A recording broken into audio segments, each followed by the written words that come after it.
श्री स्वामी समर्थ। स्वागत आहे तुमचं माझ्या YouTube चॅनलमध्ये। आजचा दिवस तुम्हाला खूप छान सुख समाधानाचा जाओ ही स्वामींच्या चरणी प्रार्थना करते आणि आज या नवीन व्हिडिओला सुरुवात करते।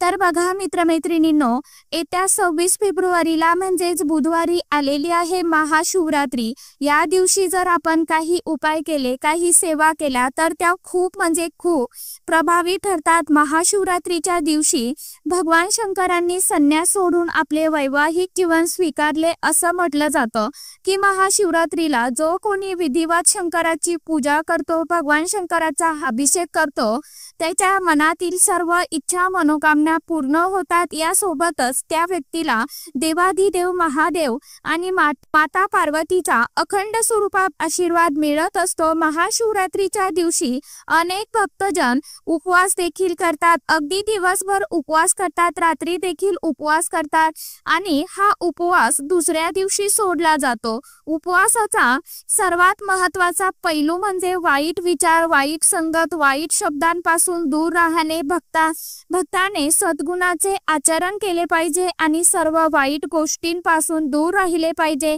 या दिवशी कुणाची निंदा नालस्ती केली नाही पाहिजे किंवा कुणाला रागाने बोललं नाही पाहिजे आणि मंदिर परिसरामध्ये राहणे, भगवान शिवाचे नामस्मरण करणे आणि भगवान देवाधिदेव महादेवांचे गुण गौरव ऐकणे हे भक्तांसाठी सर्वात फायदेशीर आहे।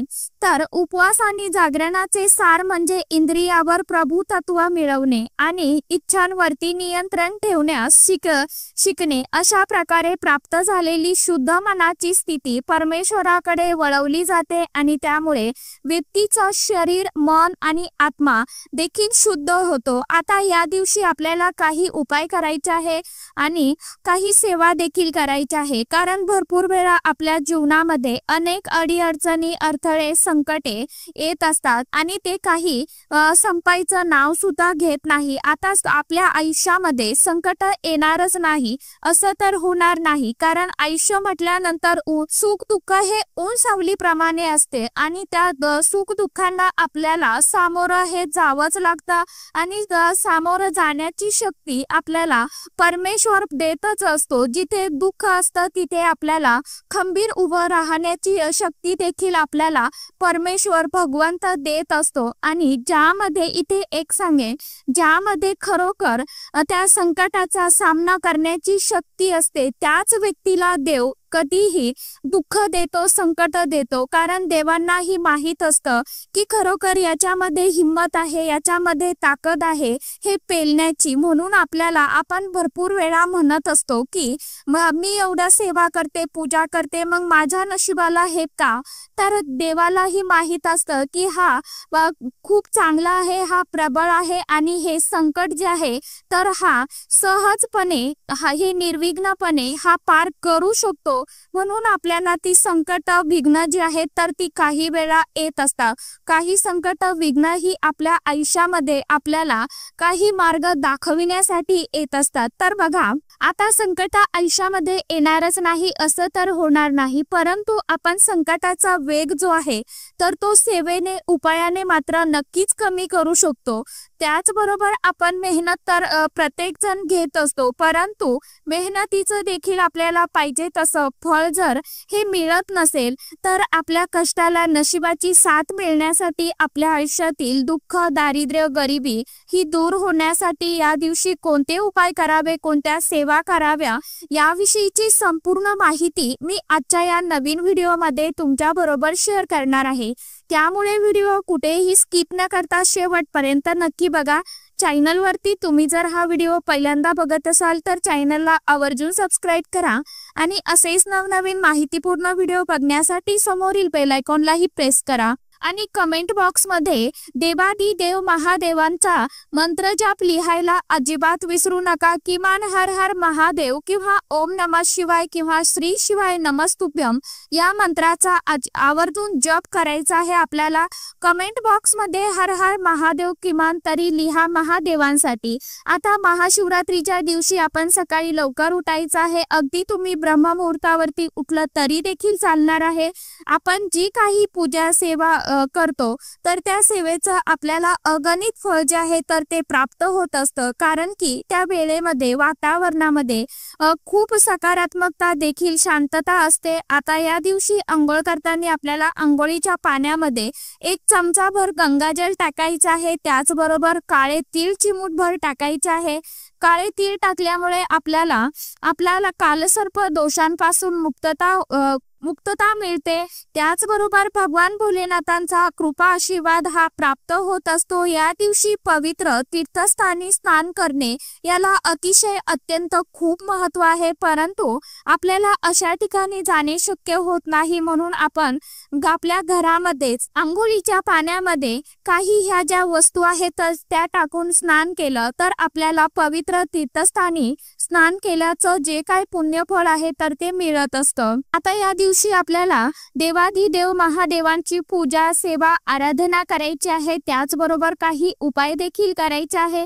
आता तुमच्या जिथे कुठे जवळपास देवाधिदेव महादेवांचं मंदिर असेल किंवा बेलाच्या झाडाखाली महादेवांचं शिवलिंग असेल तर तिथे जाऊन तुम्ही हा जो उपाय आहे तर तो तुम्ही करू शकता, परंतु या दिवशी मंदिरामध्ये खूप गर्दी असते, त्यामुळे आपल्याला उपाय करणे शक्य होत नाही।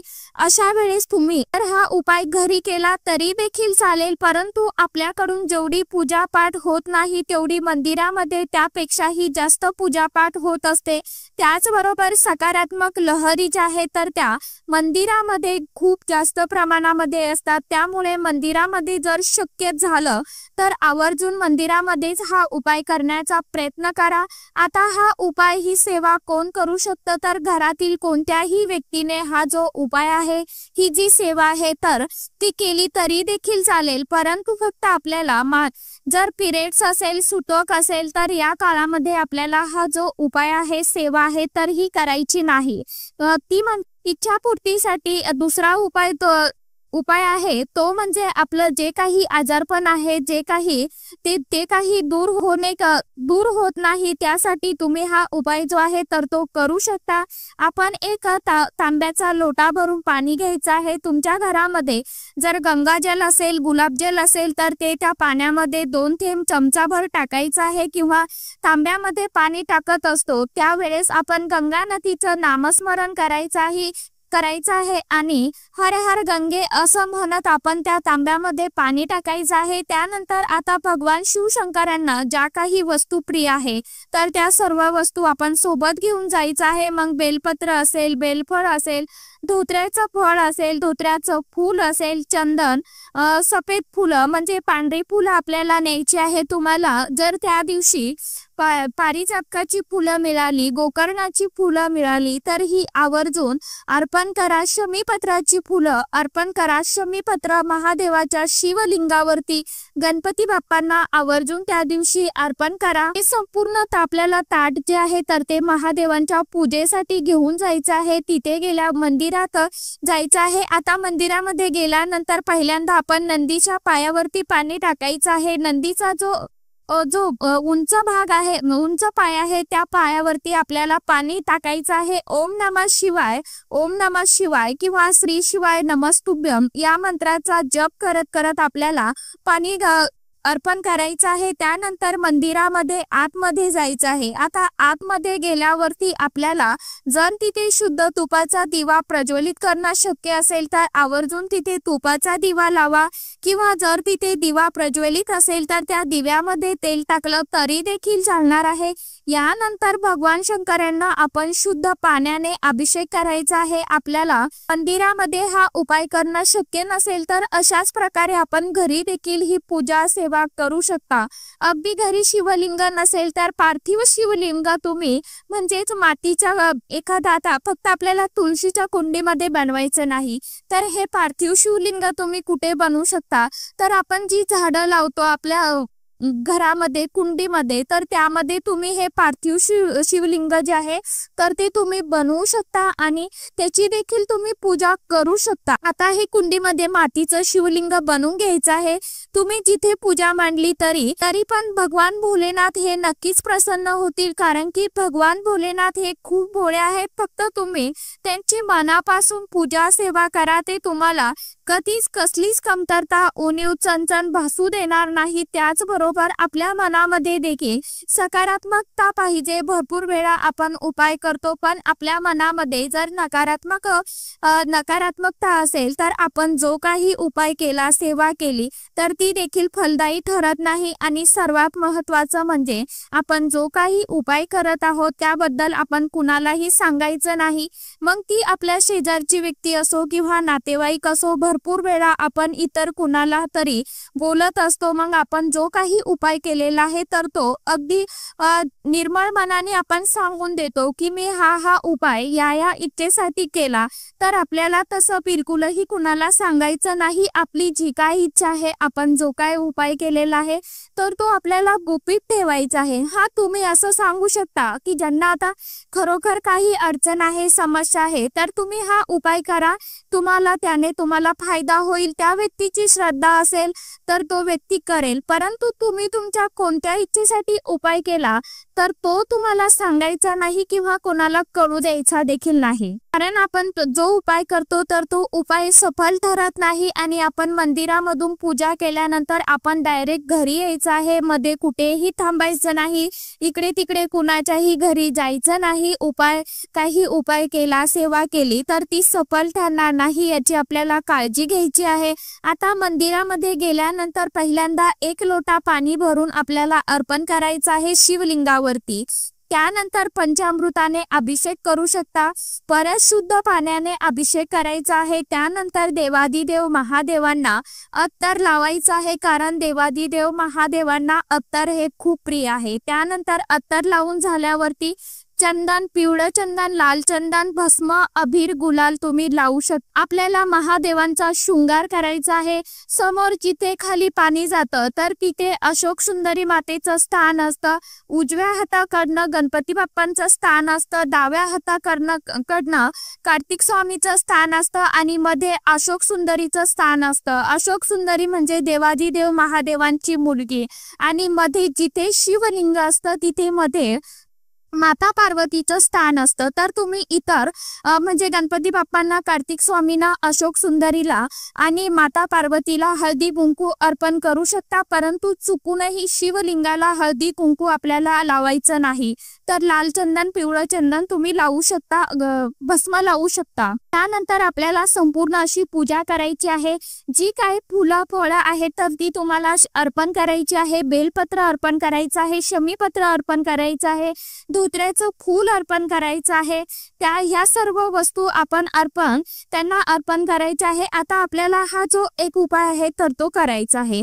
आपल्याला एक काळी मिरी घ्यायची आहे। आता काळी मिरी प्रत्येकाच्या घरामध्ये असते।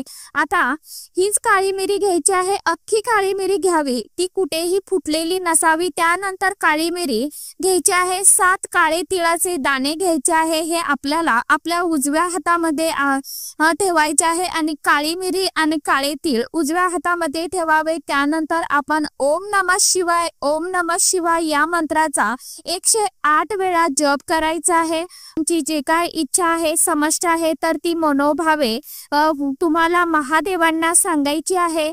आणि मग कठीणातील कठीण ती कोणतीही तुमची इच्छा असेल, घरामध्ये तो पैसा येत नसेल, पैसा स्थिर राहत नाही किंवा खूप मेहनत कष्ट करूनही कष्टाला मेहनतीचं फळ मिळत नाही, पाहिजे तशी प्रगती होत नाही, संतान प्राप्ती होत नाही, विवाह जुळून येत नाही किंवा नोकरी मिळत नाही, नोकरीमध्ये प्रमोशन मिळत नाही, जे काही तुमचे समस्या असेल ती तुम्हाला मनापासून आणि पूर्ण श्रद्धेने देवादिदेव महादेवांना सांगायची आहे, व्यक्त करायची आहे। आता यानंतर ही काळी मिरी आणि 7 काळे तीळ आपल्याला शिवलिंगावरती अर्पण करायचे आहे। अर्पण करून झाल्यानंतर आपण 3 वेळा टाळी वाजवायची आहे, बम बम बोले बोलायचं आहे, ज्यामुळे जी काय आपली इच्छा आहे तर ती भगवान देवादिदेव महादेवांना बोलत आहोत तर ती इच्छा लवकर पूर्ण करा, पूर्ण होते अशी देखील मान्यता आहे. आता यानंतर घरामध्ये जर कोणी व्यक्ती आजारी असेल, एखाद्या व्यक्तीला दुसरी काही बाधा झालेली असेल तर त्या व्यक्तीसाठी देखील तुम्ही हा उपाय करू शकता. भरपूर वेळा आपण बघतो की घरामध्ये एखादी व्यक्ती आजारी असते आणि तिचं काही केला आजार पण दूर होत नाही, किंवा घरामध्ये लहान मुले असतील तर ते देखील सारखे आजारी पडत असतात. अगदी एक मुलगा झाला की दुसरा मुलगा आजारी पडत असतो, असं देखील आपल्या घरामध्ये चालूच असतं. आणि आजार पण असलं की पैसा देखील खर्च होत असतो आणि त्यासोबतच आपलं मन देखील प्रसन्न राहत नाही, आपलं लक्ष कुठे लागत नाही. तर आता या उपायासाठी आपल्याला 7 बोरं घ्यायची आहे. आता बोरं घेताना आपल्याला बोर हे खराब असतील किंवा किडलेले असतील तर अशी बोरं आपल्याला घ्यायची नाही. आणि 7 बोरं घ्यायची आहे, स्वच्छ धुवून पुसून घ्यायची आहे. त्यानंतर ही बोरं आपण आपल्या उजव्या हातामध्ये घ्यायची आहे आणि आपण जी काही व्यक्ती आपल्या घरामध्ये आजारी आहे त्या व्यक्तीबद्दल आपण देवादिदेव महादेवांना सांगायचं आहे, तिचं आजारपण दूर होऊ द्या किंवा तिच्या आयुष्यातील दुःख, दारिद्र्य, गरिबी दूर होऊ द्या, हे आपण असं बोलायचं आहे. किंवा अगदी तुम्ही स्वतःसाठी देखील हा जो उपाय आहे तर तो करू शकता. उपाय अगदी अतिशय पॉवरफुल आहे, कारण हे जे उपाय मी तुमच्या बरोबर शेअर करत आहे तर हे शिव महापुराणातील उपाय आहे. तर ते शिवलिंगावरती आपल्याला अर्पण करायचे आहे 7 बोरं. आणि यानंतर आपण ओम नमः शिवाय किंवा श्री शिवाय नमस्तुभ्यम या मंत्राचा जेवढ्या वेळा तुम्हाला शक्य होईल तेवढ्या वेळा जप करायचा आहे. आणि थोड्या वेळाने आपण यातील एक बोर उचलायचा आहे आणि महादेवांना सांगायचं आहे की माझ्या घरामध्ये ही व्यक्ती आजारी आहे, तिच्यासाठी मी हे बोर तुमचा प्रसाद म्हणून, एक तीर्थ म्हणून घेऊन जात आहे. आपण असं म्हटल्यानंतर ते बोर आपण तिथून उचलायचं आहे आणि घरी आणायचं आहे. घरी आणल्यानंतर जी व्यक्ती आपल्या घरामध्ये आजारी असेल, बिमार असेल, त्या व्यक्तीला हे बोर खायला द्यायचं आहे. आता घरामध्ये 2 मुले असतील, तुम्ही जर असतील तर तुम्ही अशा प्रकारची 2 बोरे सुद्धा घरी आणू शकता. तुम्हाला जेवढ्या व्यक्तीसाठी आता हा उपाय करायचा असेल तेवढी तुम्ही बोरं ती आणू शकता. उपाय अतिशय पॉवरफुल आहे, आवर्जून करून बघा. उपायांचा तुम्हाला नक्कीच फायदा होईल. आणि तुम्हाला जर काही अनुभव जाणवले तर कमेंट बॉक्समध्ये आवर्जून शेअर करत जावा की जेणेकरून इतरांनाही त्या उपायांचा, सेवेचा फायदा होईल. त्यांची जेणेकरून श्रद्धा महादेवांवरती जडेल, म्हणजे एकनिष्ठ राहतील आणि सर्व भक्तिभावाने उपाय सेवा करू लागतील. तर आजच्या व्हिडिओमध्ये इतकीच माहिती होती. कशी वाटली नक्की सांगा. व्हिडिओ आवडला तर चॅनलला आवर्जून लाईक, शेअर, सबस्क्राईब जरूर करा. परत भेटूया नवीन माहितीसोबत, नवीन व्हिडिओसोबत. तोपर्यंत सर्व माझ्या यूट्यूब परिवाराला श्री स्वामी समर्थ.